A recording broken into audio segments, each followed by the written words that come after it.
Hello guys, welcome to another video. देखें, जैसा कि आप जानते हैं कि बांग्लादेश वर्सेस पाकिस्तान की सीरीज होने वाली है और इस सीरीज का स्क्वाड जो है वो अनाउंस कर दिया गया है। और सरप्राइजिंगली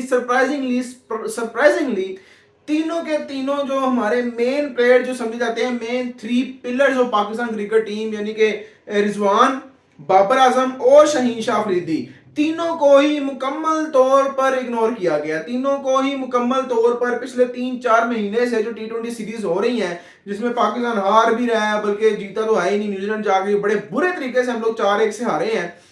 तो ये जो सीरीज हो रही है, इनमें पाकिस्तान जो बोर्ड है वो बड़ी बुरे तरीके से इन तीनों को जो है ना वो इग्नोर कर रहा है, नजरअंदाज कर रहा है। अब जहां तक हम मेरा ख्याल है शहीन शाह अफरीदी गया भी था एक आधे मैच में, लेकिन रिजवान और बाबर को बिल्कुल नहीं खिलाया जा रहा। अगर स्क्वाड की हम बात करें, जहां तक सलमान अली आगा कैप्टन है, जिसको मैं शुरू से ही कैप्टन नहीं मानता, ये सिर्फ और सिर्फ टेस्ट का एक अच्छा प्लेयर है, ओडीआई का भी आप थोड़ा बहुत इसको अच्छा प्लेयर कह सकते हैं, लेकिन ये T20 का बहुत बहुत बहुत बहुत बुरा प्लेयर है, यानी कि इतना खास अच्छा प्लेयर नहीं है। और कैप्टनसी भी इसकी बहुत थर्ड क्लास किस्म की है। आपके सामने हम पीछे कितने मैचेस हार के आ रहे हैं।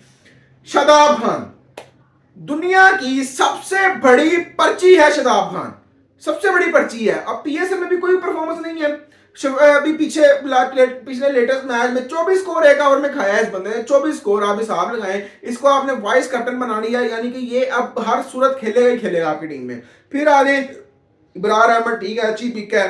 फहीम अशरफ थोड़ा बेटर हुआ है। फखर जमान आप एक अच्छी पिक लेकर जा रहे हैं, बहुत अच्छी पिक लेकर जा रहे हैं। हारिस रऊफ है।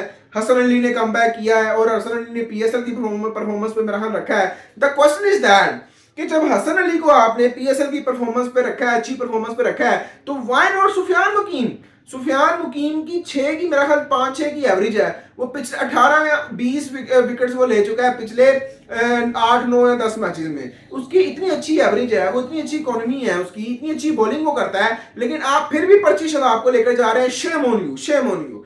फिर आप हसन नवाज है। हसन नवाज ठुल्ला, दुनिया का ठुल्ला तरीन, सबसे बड़ा ठुल्ला। और खेलता कहीं है, शॉट कहीं जाती है, हेड कहीं होता है, बॉडी कहीं होती है, कोई समझ नहीं आ रही होती, उसको खुद को पता नहीं होता कि भाई मैंने कैसे जो है ना वो खेला है। और उसने सेंचुरी मारी थी, वो भी लक की वजह से थी। और ये जो भी 2-3 मैचेस ने पीएसएल में जितवाए, ये भी सिर्फ लक की वजह से थे। बाकी क्योंकि आप देखें ठुल्लों की तरह खेल रहा है, मारता कहीं है, जाती कहीं है, तो मैं इसको भी नहीं समझता। Hussain Talat, I don't know Hussain Talat को किस बेस पे आप अपनी टीम में लेके आए हैं।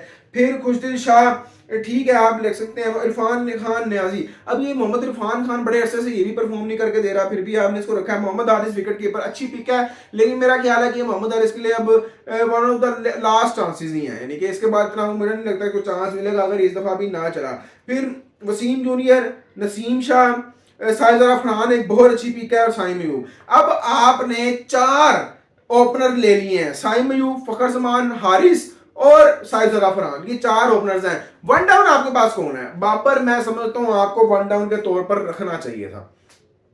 ये चले ठीक है, आपने शहीन को फारग कर दिया, शहीन को अपने प्लान से निकाल दिया है, ये ठीक है, क्योंकि उसको स्विंग नहीं मिल रहा। बड़े अरसे से शहीन शाह अफरीदी एक फ्लॉप बॉलर जा रहा है, कोई इसमें स्पेशलिटी नहीं है। तो मेरा ख्याल है कि ये एक अच्छा आपका डिसीजन हो सकता है, ठीक है, दैट्स ओके। बट ये जो बाबर को आपने, हाँ रिजवान भी फारग प्लेयर है T20 का, मैं समझता हूँ उसको भी नहीं आपने अच्छा किया, लेकिन बाबर T20 में वनडे पे अच्छा परफॉर्म कर सकता है। पीएसएल में उसने जब से वो वनडे पे आया है, वन डाउन आया है, तब से वो अच्छा परफॉर्म करके दे रहा है आपको। 94 भी उसने किया। मेरा ख्याल है कि बाबर आजम को आपको चांस देना चाहिए था इस सीरीज में, और उसको वन डाउन पे रखना चाहिए था लाजमी।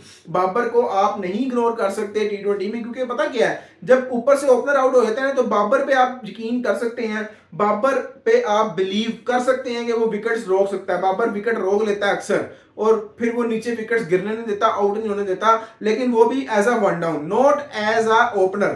तो मेरा ख्याल है कि बाबर को ना रखना एक बेवकूफ़ी हो सकती है। और आगे एशिया कप का तो नहीं पता, लेकिन 1 साल बाद, 1 से सवा 1 साल बाद ही वर्ल्ड कप आ रहा है। वर्ल्ड कप में फिर आप एकदम इन दोबारा बैक वापस ले आएंगे, तो फिर ऐसे तो नहीं चलेगा ना, फिर तो ये प्लेयर नहीं चलने वाले। मेरा ख्याल है कि यहाँ पे बेवकूफ़ी की है। मुझे 3-4 ऑब्जेक्शंस हैं इस स्क्वाड पे।